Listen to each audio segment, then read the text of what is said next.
اللہ اللہ۔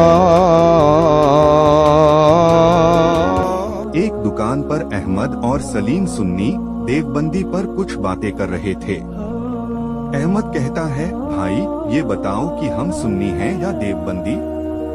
سلیم کہتا ہے، کیا مطلب؟ سنی ہی ہیں لیکن دیوبندی مسلک کو مانتے ہیں۔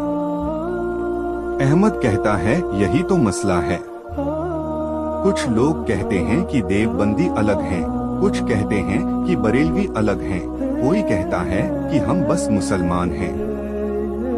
چائے والا حاجی اسماعیل ان کی باتیں سن کر کہتا ہے، بیٹا یہ سوال نیا نہیں ہے، لیکن اس کا جواب بہت آسان ہے۔ سب کی نظریں حاجی اسماعیل کی طرف مڑتی ہیں۔ وہ گاؤں کے بزرگ اور پڑھے لکھے شخص ہیں۔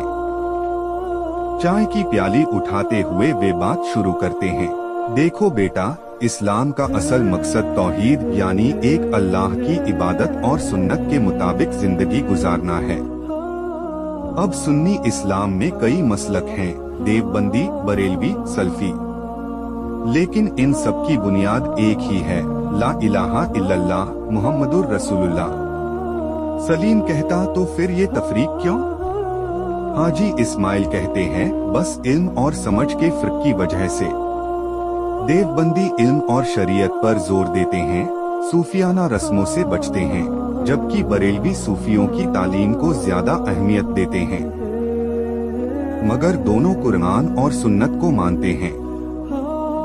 مسئلہ تب ہوتا ہے جب لوگ ان مسلکوں کو اسلام سے اوپر رکھنے لگتے ہیں۔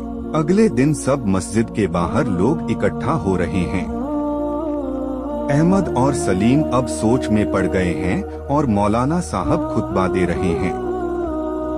مولانا صاحب کہتے ہیں، بھائیوں، اللہ نے ہمیں ایک امت بنایا ہے، ہم آپس میں تفریق نہ کریں۔ کوئی دیوبندی ہو، بریلوی ہو، سلفی ہو، یہ سب مسلک ہیں، لیکن اصل چیز ہے ایمان اور عمل۔ جنت میں اللہ یہ نہیں پوچھے گا کہ تم کس مسلک کے تھے، بلکہ یہ دیکھے گا کہ تم نے اس کے حکم پر کتنا عمل کیا۔ نماز کے بعد احمد کہتا ہے، بھائی اب سمجھ آیا، اصل چیز ہے اسلام پر صحیح عمل کرنا، نہ کہ صرف مسلک پر جھگڑنا۔ سلیم کہتا ہے، بالکل، اگر ہم قرآن اور سنت پر چلیں اور آپس میں محبت رکھیں تو یہی سچا اسلام ہے۔ کمنٹ میں بتائیں اس ویڈیو سے کیا سمجھ میں آیا۔